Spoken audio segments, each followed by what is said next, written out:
where we've been holding all of our author talks since last spring when the pandemic forced a stop to in-person events. For those of you not familiar with how this virtual format works, you'll still be able to ask a question of the author if you'd like. To do so, just click on the Q&A icon at the bottom of the screen. And in the chat column, you'll find a link for purchasing this evening's featured book, Worked Over by Jamie McCallum. Jamie's a professor of sociology at Middlebury College, whose academic focus has been on work, labor, and social movements.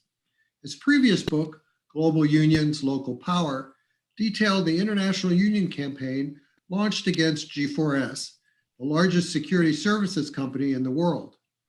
In Worked Over, Jamie examines why many Americans are working so much, actually overworking, and still benefiting so little from it. Until the 1970s, he notes, Americans were trending toward a more leisurely society.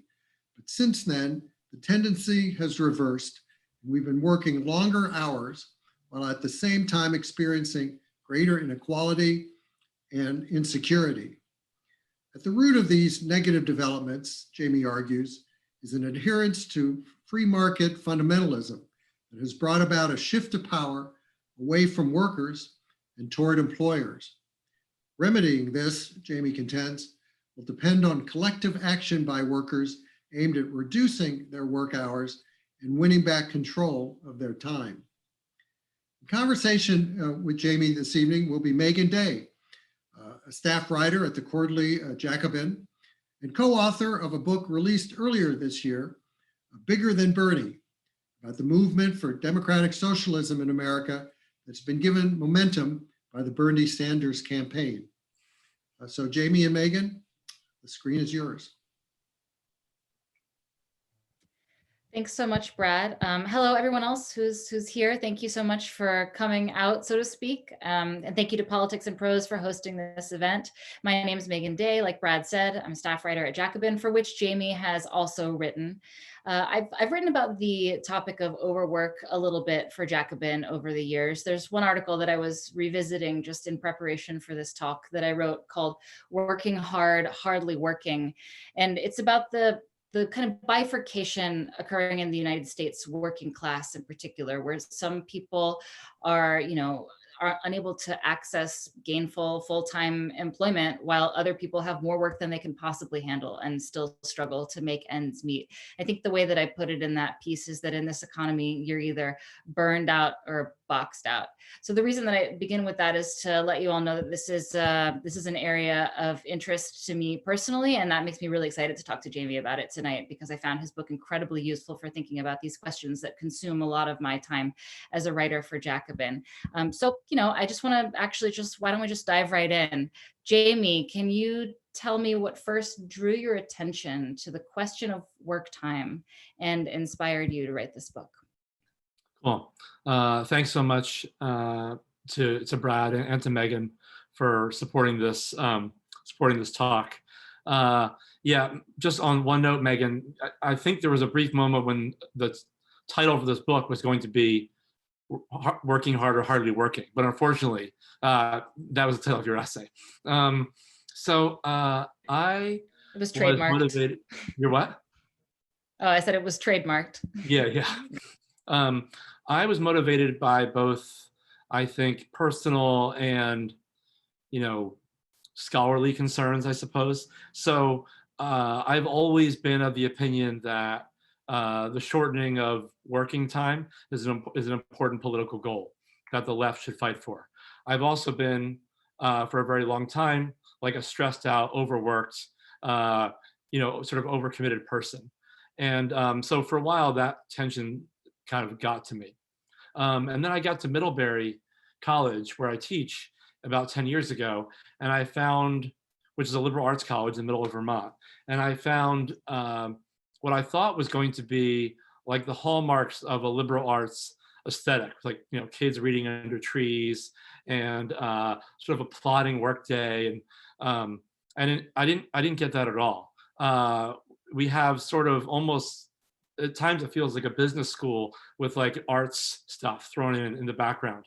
And the people, the students there who hail from fairly wealthy backgrounds, many of them were almost used to brag about how much they worked and saw work as this kind of like sort of performance and bravado of individual accomplishment, almost above and beyond the actual thing they were accomplishing.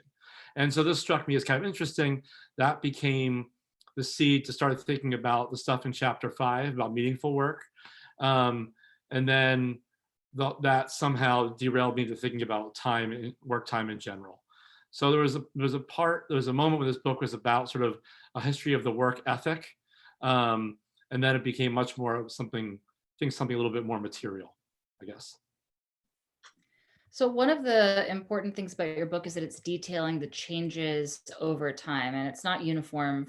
I mean, there are lots of different industries that have experienced, various changes over time. But I wonder if you could sort of give us an overview of the trends over the last 50 years or so in the way that people relate to their jobs and to the amount of time that they spend working. What historical trends did you find in your research? Yeah. Overall, and this is the thing that I think most people get when they first read, just sort of skim the book, is that it seems to be the case that for the past, since 1975, working hours have gone up for all wage and salary workers, fairly significantly, about 13%. And until about 2018. And so that statistic is important. However, I think that digging down into it, is something that's more interesting. So I found 3 general trends I think I could say. One is an increase in time. So for about a century, work time declined. And Brad talked about this for a minute. For about a century, work time in America declined. The working day declined, the working week declined, the working year declined, largely from labor movement pressure and reformers. And it began to change in the 70s again. And it's gone, it's risen. So that dynamic was important. The other thing I think which is really interesting is that within that, we're often, when we think about this overwork phenomenon, we're familiar with stories of overworked professionals, white collar workers, corporate types, or whatever, who like sleep in their office. That's certainly a thing. A lot of those folks still top the list of hours of America. But it's the hours of low wage workers that have increased the most. And so my book focuses mostly on changes to people in the lower, I guess, quintile of the wage, or the sort of lower 2 quintiles of the wage distribution. So interesting stuff on rising hours. The other dynamic was volatility and instability when it comes to schedules and work routines, I guess. So there's definitely been a rise of people who have far less control over their work day. In other words, we see people who have shifts cut in the middle of their shift, have shifts extended in the middle of their shift, and who find it hard to plan a life around one job, but with hours that are so unpredictable, it's hard to hold down 2. Which then sort of leads into the third dynamic, which is not enough time, not enough hours. And this is something you talked about a little bit in the essay you referenced. Whereas, despite there being increases and instability, there's still a lot of people who need and want more hours. There's a part in the beginning of the book when I show an image from a protest in the 1930s where workers are marching behind a banner for the 6-hour day. And if you fast forward then to another image a couple pages later, there are Walmart workers on strike with banners that say, we need more hours and give us more time at work. It's not that they want more hours, they obviously want more money, but that need, that sort of seeming desire to have more, I think was very important, because for a long time, shorter hours signaled social progress. And today it often signals a crisis for a lot of low income people. So overall, I would say those dynamics were important. I think that the first one should be obvious to people why a boss might want their workers to work more. Every hour that a worker works is an hour that the boss gets to profit more from their labor. It's relatively straightforward. But the other two are a little complicated. Can you explain why it would be in employers' interest to have their employees working unpredictable hours or underscheduled? I mean, well, two things. One is I'm not convinced totally that it is in their best interest. Like, there's a lot to say for having a workforce that's relatively stable, happy, well-fed, and well-paid. But I do think that when we talk about unpredictable schedules today, we do often think there's a tendency to think about it as if it's out of our control rather than in the control of someone else. So, highlighting this idea that you brought up that employers do have changed the way people are scheduled. I mean, so one way to think about it as being beneficial is that if you can really sort of tend to imagine how much exact time you need to sell, let's say, a certain amount of clothes at a retail store or whatever, if you can predict to some degree of accuracy that level, there's no reason to hire someone for 8 hours. 6.5 might be enough. If it starts to rain and people are not going to go to Jamba Juice in the rain, there's an algorithm that will help Jamba Juice understand that they can cut workers in the middle of their shift and send them home early. And so there's a profitability thing there, which I think is kind of obvious. The other one, which I can only imagine, having talked to a lot of retail workers, is that people who work volatile and unpredictable times have volatile, unpredictable lives. And I don't think that's good for anyone, but it certainly does make it harder to plot, plan, conspire, and organize. So I talk a little bit about in the book in the way that has disrupted and also reimagined some forms of labor organizing. I think that the general trend, overwork and underwork are both two sides of the same coin. And really the effect that it has on a lot of people looks quite similar, because even a person who's experiencing like crazy schedules and not getting enough hours is still spending a lot more of their time thinking about how about work, thinking about how they're going to get the money that they need to pay for the things that they need to survive. So in a sense, it is a type of overwork. It's just that you're not always getting paid. In fact, that's the problem itself. So that's a point that you made in your book that I think is really, really useful. So I think we can call it a crisis of overwork, even though some of its characteristics look like underwork. Yeah. And Exactly. I wanted to know what you thought about this. Actually, in your introduction, you laid this out very succinctly, and I wanted to hear you elaborate on this. You offer 3 explanations throughout the book for this crisis of overwork. They're the economic explanation, the cultural explanation, and the political explanation. Can you expand on the 3 of those a little bit? Yeah. So I think there are these different drivers of overwork. That there was a period a few years ago when it seemed like there was a million stories in major newspapers and magazines about this sort of crisis of overwork, and they often talked about the crisis in terms of people just not being sort of having self-control or something. So I wanted to look at more collective forces. So the economic one seems is the first one I talk about in the book. It seems to be the case that longer hours came hand in hand with rising inequality. And so to put it very bluntly, I think there's a way in which as more and more money began being redistributed upward since the 1970s from workers' paychecks, workers could not afford to work less, and have consistently, after periods of crises, always end up making up the difference by working longer. We saw it in the 70s. We saw sort of a small wave of it after 2008, 2009, and it seems to be that inequality does seem to drive longer hours. And of course, the one factor driving inequality is the decline of labor power. So, I mean, like class power. So it's fairly, when you read the history, unions and left parties and reformers were some of the main ways that workers got shorter hours starting in the late 19th century. And as that movement has tended to erode or tended to come under attack, the historic vehicle for shorter hours has also faded.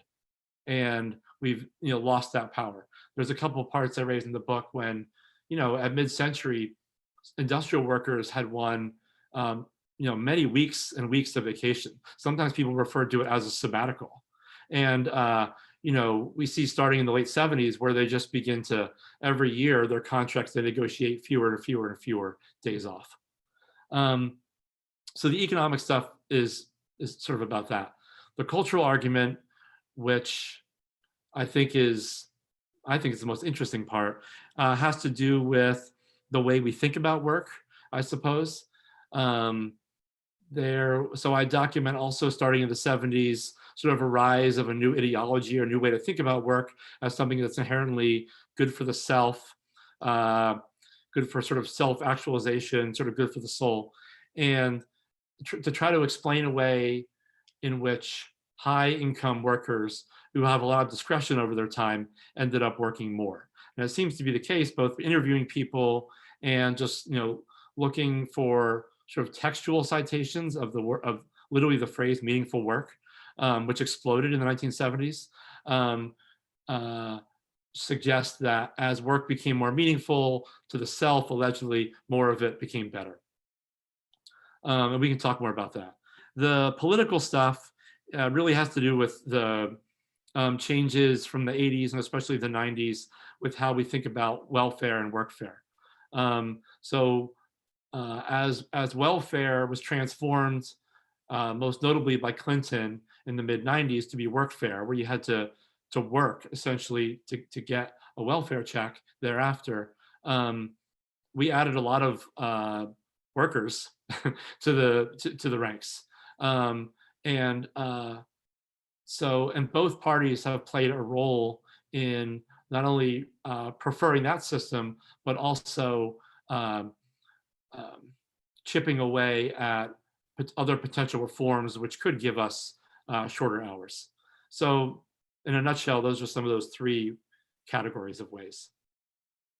Let's return to the second one, because I think it's really kind of the one that best explains why people who do actually have control over their time, they have a relative degree of autonomy, are still, I don't know if choosing is the right word. I think that there's a trend toward working longer, and the cultural explanation helps us understand why. You started to hint at it, but I'd like to talk a little bit more about it. And I will say, by way of an anecdote, that to date, the most popular article that I have ever written for Jacobin's website, and I write like 3 or 4 of these a week, is called Under Neoliberalism, You Can Be Your Own Tyrannical Boss. Mm-hmm. And I think that there's something very telling about the fact that that was so popular. People like clicked on that so fast, that title. They were just like, yeah, I feel that. There's something about that that resonates with me immediately. And I think a lot of people do actually feel that they are responsible for keeping themselves on track, for keeping themselves on schedule, and that if they fail to do that, they're failing to be both a worker and a boss of themselves in a way. It's a very complicated psychological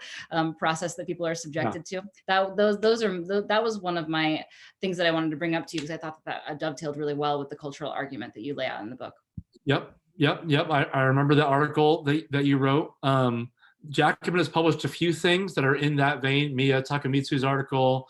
I think you wrote another one about a sabbatical. We should have a sabbatical, basically something like that, right? I mean, I think there's a seductive attraction for those kinds for that idea, and it's probably one of the other reasons that drew me to this stuff as well. So more on this, I think that there's been a lot of talk about the sort of meaningful work discourse. There was an article in the Times a year or 2 ago that talked about how millennials are sort of performing workaholism, or sort of pretending to love work and whatever.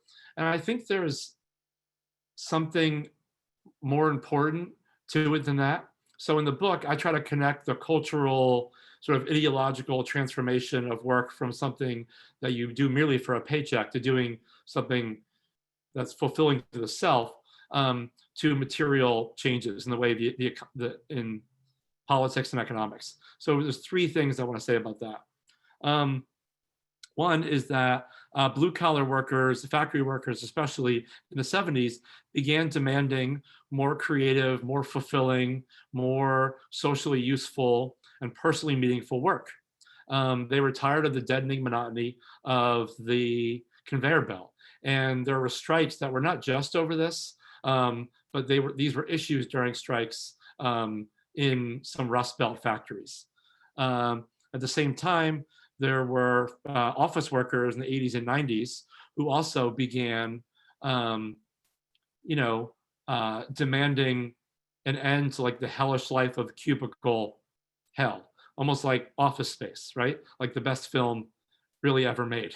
And they began sort of a protest about that. And both groups tried to create a new thing.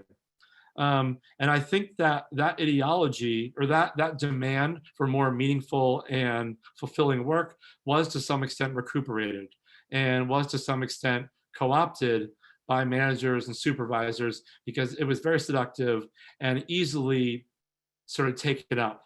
And so, we get a rise of this discourse in the 70s. At the exact same time, wages tend to stagnate, unions come under fiercer attack. And I think there is a period in which the real authentic demands of a lot of workers tend to fade, and we become to see the discourse far more popular, made by work gurus and managers and whatever. It's obviously popular in Silicon Valley. But I don't think it's just that. And I actually think the left has a real stake in championing the idea that people deserve work that is meaningful. It's not just a superficial demand. If we have to work to live, and for the most part, we do, we have a right to something that's fulfilling and socially useful. And if there's a lot of work that isn't that, maybe, that can't satisfy that, and we have absolute right to demand that we reduce it to the absolute minimum. And so I think there's a way in which this meaningful work discourse, as I describe it, has almost been like a cultural scaffolding to longer hours. But there's also a way in which it can be sort of reversed to a demand for shorter hours. The last thing I'll say about this, at least for now, is that I think that the service economy makes for easier demands about meaningful work. If you are an industrial worker in a factory standing at a conveyor belt, and anyone can replace you, which people did feel was the case, then you're unlikely to see yourself as integral to that process. When you interact, as the rise of the service economy, we interact more with other people, you interact more with more complex technology, there's much more of an individual discretion involving in that job.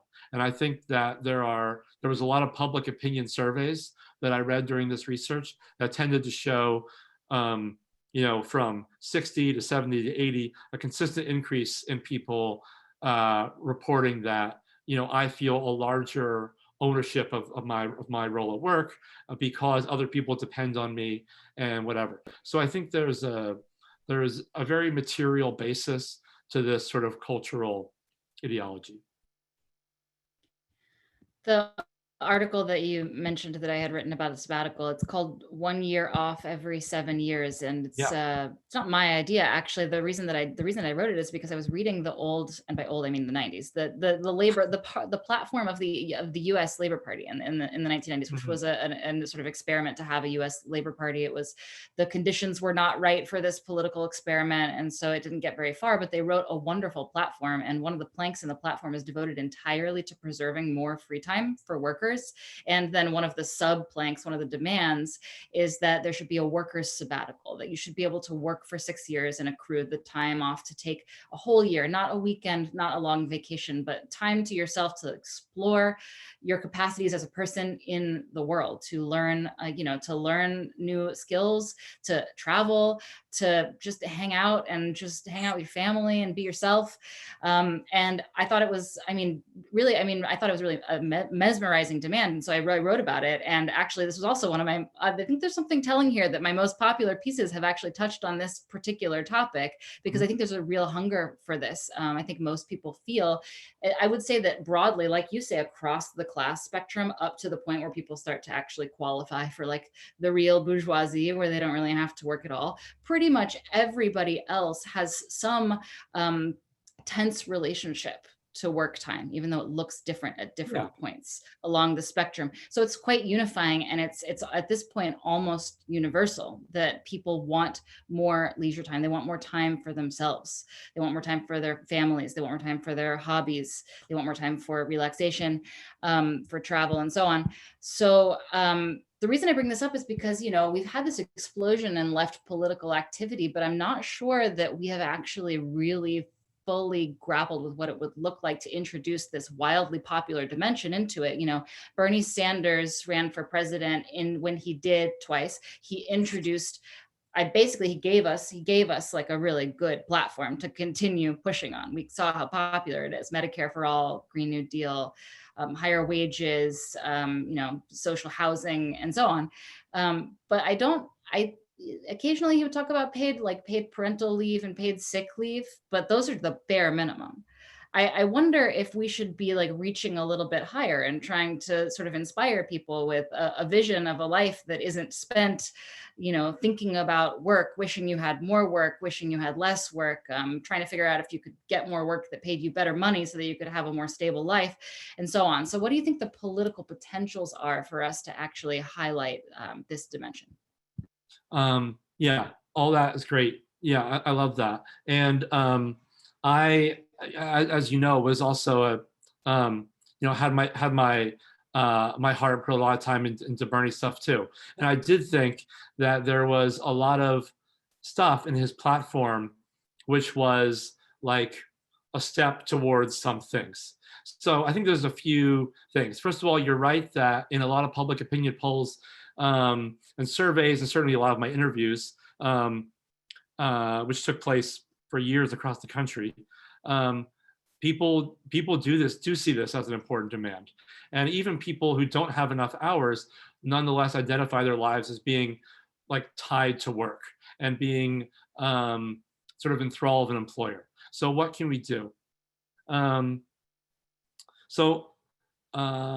I think we need a movement for shorter hours. I mean, there was a movement for shorter hours for a very long time, which gave us the 10-hour day and the 8-hour day and the weekend and a few holidays. And some of those have been whittled back. And I say a movement for shorter hours because there are policy changes which are very important. But I can't imagine a lot of them being won without some kind of movement. In some ways, like the movement that coalesced around Bernie. So for example, it would be great if we could basically cut and paste a few simple things from peer countries that have to do with paid time off, that have to do with greater sick leave and increased vacation days. However, it does seem to be the case that Americans leave a lot of their vacation days on the table. Like they simply don't take them because they don't feel comfortable being able to do so. But the other demand I think would be most useful that I talk about in the book a little bit more is universal health care. A lot of Americans get their health care through their job. A lot of people report working mostly to get health care. Unionists routinely say that healthcare is a drag on contract negotiations, and taking it off the bargaining table would allow them to talk about wages and hours and other conditions like safety and whatever. High eligibility eligibility requirements keep people locked into jobs, sometimes long hour jobs, just to get healthcare. So I do think access to basic services like Medicare for all would be an important reform that could potentially lead to shorter hours. There is a part of me that thinks that free time, as we think about it, is sort of illusory, however, under capitalism. because though we all experience breaks once in a while, we have a weekend, we have holidays, we certainly have time off that we call free time. A lot of that does really feel like a break from work in preparation to go back on Monday. And that simply is not good enough.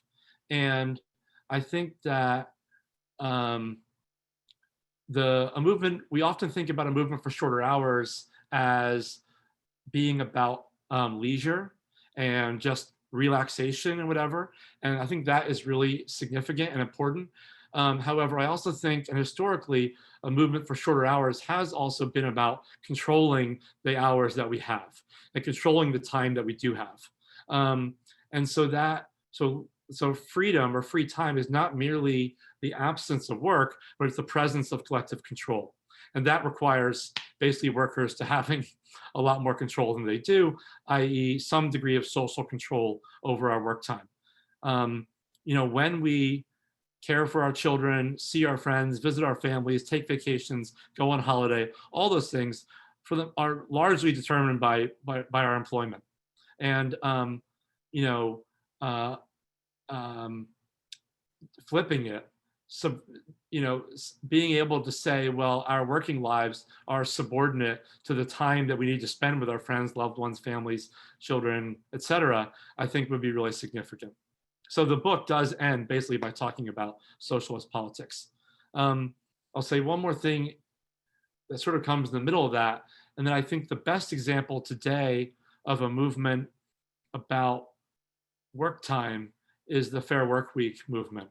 And some people who are on this call may be familiar with that. The movement by mostly low-wage retail and fast food and some healthcare workers and some other folks to win both legislative and workplace gains to get greater control over their schedules, to win greater predictability, and advance notice, stuff like that. Very seemingly small demands, but there's been some great research by Danny Schneider and Kristen Harknett that show that even those very small changes in people's schedules have large impacts on their health and their well-being. And so I think that movement is a good example of a movement that's about time, that is really both about giving people more free time, but also controlling the time we have.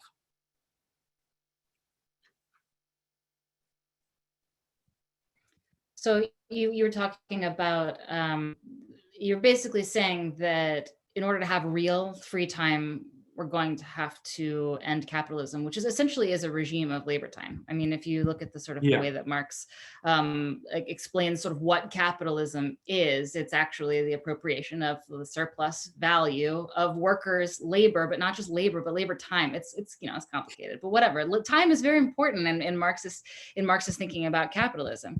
And so you basically make the point in the book that these struggles over time, over workers' time, are really, really fundamental to capitalism. They are really like at the basis of a lot of class struggle. And if you look at the history, I mean, you're quite right. Like the struggle for the 10 hours bill that was introduced in England in, I think, 1832. I mean, this is before, Marx and Engels were even writing about, this is before what came to be known as international socialism. It's just a twinkle in people's eye.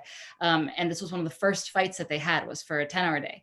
And then in the mid 19th century, it was the fight for the 8-hour day. And this was galvanizing to workers around the world. It's the reason why the Haymarket riots happened. It's the reason why we have International May Day. And this was the fight that carried people through to all through the early 20th century as well. So I think there's something really foundational about the fight for free time. And I also think that in addition to fighting for it being really galvanizing because it's so intuitive, because people want their time for themselves instinctually, it's also true that if you win it, you get more time for organizing, which means that you can organize more for socialism, right? So so the inverse is true. It's like we need socialism to have real free time, but we need to fight for free time in order to build a good movement, a good, strong movement that could possibly ever deliver us socialism. Do you think I'm on the right track with that? Yeah, I mean, I'm on your team with that, obviously. I mean, when I interviewed Sam Gindin, the Some people probably know who he is, the Canadian writer, thinker,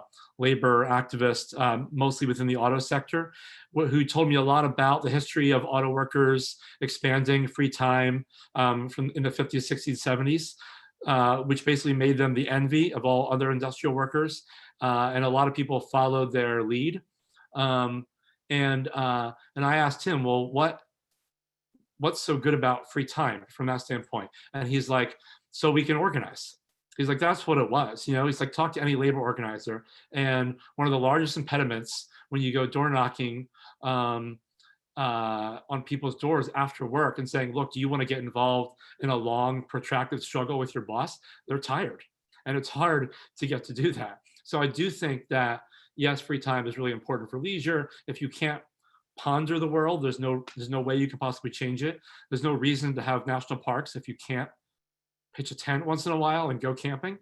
But I do think there's a political angle to the free time stuff, which is really important. And this may be a tangent, but this is what got me. One of the original impetuses to writing this book was to think about anti-work politics.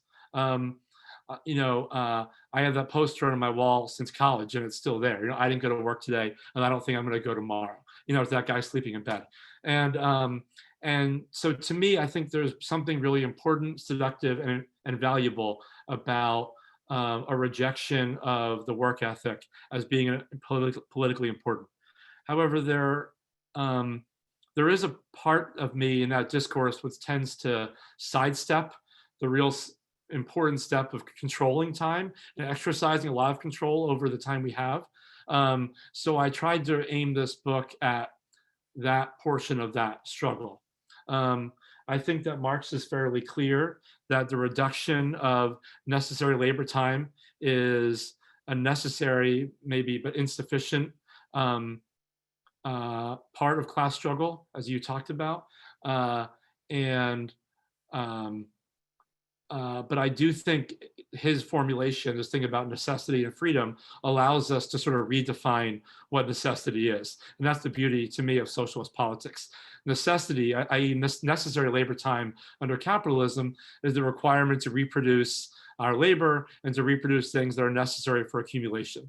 Necessity under socialism, the bread and roses slogan, roses is not something else, it's necessity, right? That is their whole message, that work, that our lives are not just about work. And I think so that socialist time consciousness, or Marxist time consciousness, to me, has always been sort of like a North Star, a very significant sort of guiding point. I have a couple other questions for you of my own, and then we're going to take some questions from the people in the audience. A few really good ones have already come in, and if people want to put them, they can put them in the little Q&A box down in the bottom right corner of your Zoom screen. But first, I want to talk about the fact that you have an op-ed that came out today in the Globe and Mail, and it's titled "The Pandemic is a Referendum on the Value of Work." So the pandemic and the related economic crisis have caused major changes for blue and white collar workers alike. The former are facing, mass unemployment and are also being, the instability that was there before has only been ratcheted up by a factor of about 10. And meanwhile, white collar workers are working from home, but as you noted in this article, they're working longer and weirder hours. I think that's really interesting. I think that tells us something probably pretty significant. So how do the ideas in your book relate to or help us navigate or understand the current COVID-19 economic crisis? Yeah. So I think there's two things that are happening, which I find really interesting. And that is that there's been a lot of people that have collected data on VPN usage and email usage and time spent on email and various other computer software and whatnot, that shows that it does seem to be the case that the work from home crowd is increasing their hours. However, and I've not done any sort of systematic assessment of this, but I think so that would suggest that there are trends that I describe in the book which have only intensified. However, when I talk to a lot of people who are white collar work from homers, especially if they have kids, it seems to be the case that they're simply not putting in more hours. They're actually putting in a lot less. And so that would seem to suggest that, and what a lot of people have said, look, this pandemic has made it clear that, we don't actually need to work as hard as we've been working. And we can get a lot of our tasks accomplished fairly well in 30 hours or 25 hours. And so I think it's what it has done, and I by no means do I think this is a silver lining, but I think that it has nonetheless forced a lot of us to consider what the rightful place of work is in our lives. And employers have been forced to grapple with this. Employees have been forced to grapple with this. Essential workers obviously have less control over it, but there's been writing by essential workers who've talked about it. So I do think that it's a moment of reckoning, and history seems to suggest that crises will play out, one of two ways. The people, a certain class of people will take advantage of it, and our work lives will become even more intense, even more tied to employment, and the things that are offered even to white collar workers will no longer be necessary if you're working from home, like certain kinds of benefits, certain kinds of healthcare. I don't think OSHA regulations and law even cover, for example, work time accidents if you're working at home. So there's all kinds of ways in which this pandemic could very easily benefit a more austerity looking economy. Maybe this is my own blind optimism, but I also do think, however, that there has been a real sort of grassroots interest in redefining work for a very long time. And this does present an opportunity to do that. We have seen a shocking number, I think it's a shocking number of workers going on strike, like doing pretty much, pretty significant, taking significant actions to redefine their jobs. And even if they only get small gains now, it's a start. So I think that it's like, when I said a referendum in that piece, I guess I meant, it allows us, opens up this question, which wasn't as open before, and allows us to really take hold of it. And I hope that we'll make some gains. So all books are an exercise in omission. I know because I just published one myself, and I'm already obsessing over what's going to go into the preface of the next edition that didn't make it into the first one. And I assume this is true for you as well. So can you tell me what's not in the book that you think is interesting or important, or where does this research point or lead you to next? Yeah, that's really interesting. That's great. Yeah, like you said, you read your own book and all you think about things that either the mistakes you made or the things you omitted. And I wrote basically 2 extra chapters for this book, which weren't included. And I think the book is better without them, but I was bummed at the time. One was about the relationship between sort of an entrepreneurial spirit and education. So the ways that grammar school kids, high school kids, and college kids are increasingly and very early at younger and younger ages enmeshed in a sort of almost like pro-work ideology or something. I myself actually have, as a faculty, have sort of taken part in a program in my summertime that helps, that was really about entrepreneurship and whatever. I was probably chosen to be the cranky sort of cynic in the program, but nonetheless, it was interesting to see firsthand how one of those programs sort of prepares young people, not just for specific occupations, but for sort of work as an abstract category. So that was interesting to me. The other thing was just, there was a few anecdotes and stories which I thought were really important. There's a part in the introduction when I mentioned that there's an entire prison in the state of Nebraska, which is called the Work Ethic Camp, which is exactly what it sounds. It's a minimum security prison where, to be released from the Nebraska Work Ethic Camp, you must pass some sort of test, which does not confer job readiness, but confers essentially you believe in the work ethic. And I interviewed people who were in that prison while they were in other prisons, and it didn't really end up fitting. It was more of an abstract thing, and it didn't end up fitting the final book, but I hope at some point to write about them, especially because they shared their stories with me and they were pretty interesting people. So that's those are some. And now we'll turn to questions from the audience. All of them are so good, and I'm already regretting that I'm not going to be able to get through all of them. So I'll just I'll start here with Martine's question. Comments about the lure of multi-level marketing and the gig economy. Seems like everyone has to have a side hustle to survive, but you are supposed to present yourself as an entrepreneur and not someone who is trying to figure out how to make ends meet. I would add to that, I would like to hear your thoughts in general about how gig economy companies and multi-level marketing and all of these sort of like side hustle, enterprising kind of activities are sort of leaking into the cracks of the current system in a way and colonizing even more people's time. Yeah, that's really interesting, and thank you for that question. I interviewed a handful of sort of gig economy people, workers, and one of them in particular, well, I was talking to her, and we exchanged a lot of notes and phone conversations, and she was just like, look, why don't you just come down here and see what it's like? And she basically dared me, and so I did. And I went to Virginia and I rode around with her while she was delivering.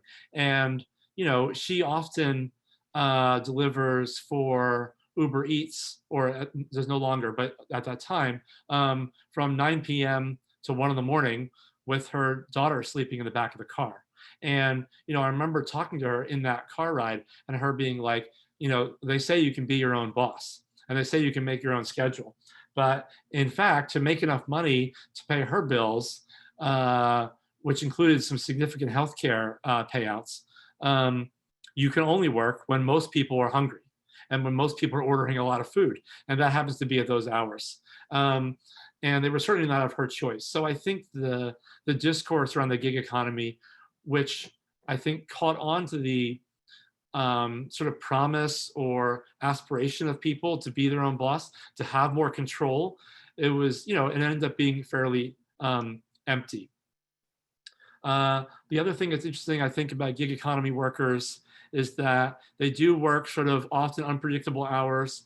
Their hours are not always under their control. And obviously, a lot of people know that they've been the forefront of trying to win, to protest the independent contractor status that that they have right now. It's so obvious that they fail the general test to be an independent contractor. They're obviously employees and they deserve recognition for being such.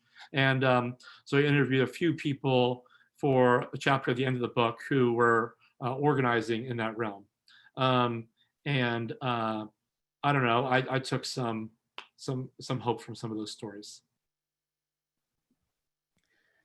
Here's a question that I think is relevant and also just important in its own rights. PK asks, why is it beneficial to businesses to be in control of workers' access to healthcare? And then I would add to that, what are the implications for the questions of free time there? Yeah, that's great. So, you know, if you control access to workers' healthcare, you sort of control access to people's well-being, and you know, I just think then you control a lot of them. And I think there's two ways in which control over healthcare has been important, and one is the one that PK raises about employers. You know, if you control people's healthcare, then you can, to some extent, set certain kinds of eligibility requirements that are beneficial for you as an employer. You can limit and take away certain kinds of benefits depending on whatever, you know, depending on basically the power of the workplace to demand different means and ends. The other way control over healthcare, I think, has been significant in a labor time discussion, is that there have been a lot of unions which have sort of, to some extent, opposed demands for universal healthcare, explicitly because if unions can be an avenue by which people win healthcare, then it's sort of a magnet of workers to unions. I think that that is an unfortunate occurrence, and there's tons of really amazing unions out there who are pushing for the opposite. And I think that I really do think that control over who gets to distribute healthcare is such an important point for this issue, for this debate. Yeah, in a way to add to that, I do feel like healthcare and time, healthcare and free time are like, when you really boil it down, the kind of the building blocks of socially reproducing yourself as a human Right. being, right? The time that you are alive and the body in which to inhabit, right? Like these are the two basics, and the degree of control that employers have over both of them is pretty astonishing. And it's also not surprising that these are the two sort of flashpoints of class struggle in the 21st century, or rather healthcare so far has already become a flashpoint of class struggle in the 21st century, and that we think that free time probably has a lot of latent potential or possibility. There's a new question that just popped up from Karen Livingston. This is interesting to me because I haven't heard this formulation before.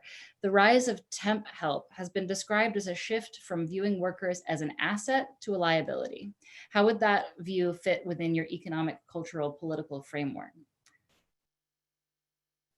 I don't know if Karen can speak on this format. I don't know how it works, actually, but I'd be interested to hear more. The rise of temp help has been described as a shift from viewing workers as an asset to a liability.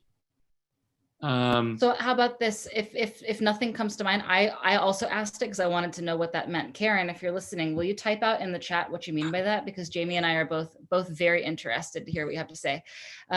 We have about 8 minutes left on the call. I think I can squeeze in two two questions if we're relatively brief. One is Laura asks, isn't there a generational difference in attitudes to work? I'm curious to hear what you have to say about that. There does seem to be attitudinal changes. There's two things. One is that on public opinion polls, and this should not surprise anyone, every generation thinks the generation after them is lazier. And that seems to be a long-standing trend. And that they think that, the generation before them does seem to offer, espouses or signals more commitments to a work ethic or something. However, I wrote a book chapter a few years ago that talked about sort of this issues around youth unemployment. And in that chapter, there was data that showed that it does seem to be the case that millennials, who were at the time about 10 years ago now, routinely described as, lazy, indolent, lethargic, entitled brats in the workplace, actually endorsed the work ethic at a much higher level than did predecessor generations. And it certainly fits with my anecdotal dealings with a lot of young people over the years at Middlebury, college-age students. So I think those generational attitudes are significant. There's some, I read something recently which basically also suggested, however, that there's, I don't know if this is the opposite, but it seems contradictory, that obviously younger workers do report large interests in expanding leisure time. They stand to benefit the most from it. After all, they're farther from retirement or whatever. And so I think there are definitely, those generational issues are significant. Yeah. Okay, I'll ask a final question here. Let me pick. Well, that's hard to pick. They're all so good. Now I feel the pressure. Barry asked two questions.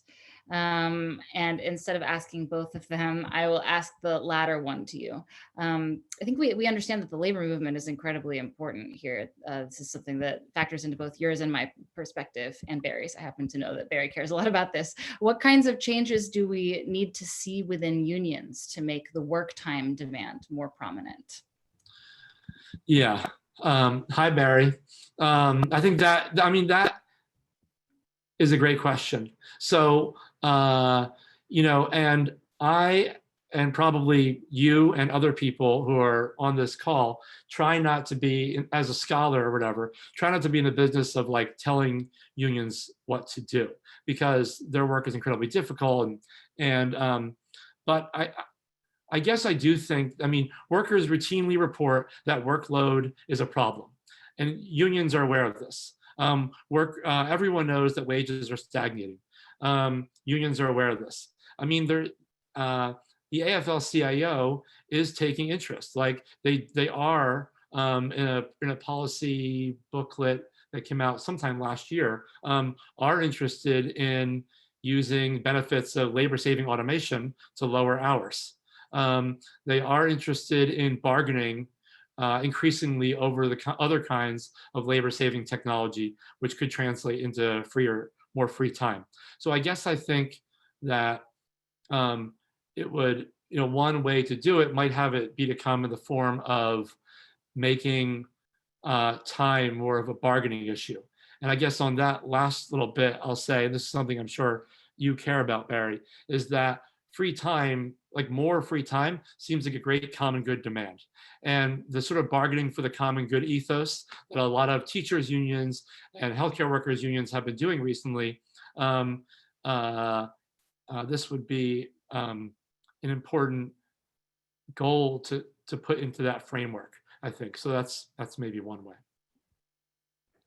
Well, that is all the time we have, and I think that's a really good place to end it. So, Jamie, thank you so much. I really appreciate you inviting me to be the moderator of this, because it was just great to talk to you and hear you sort of expand on the ideas in the book. And I really enjoyed reading the book.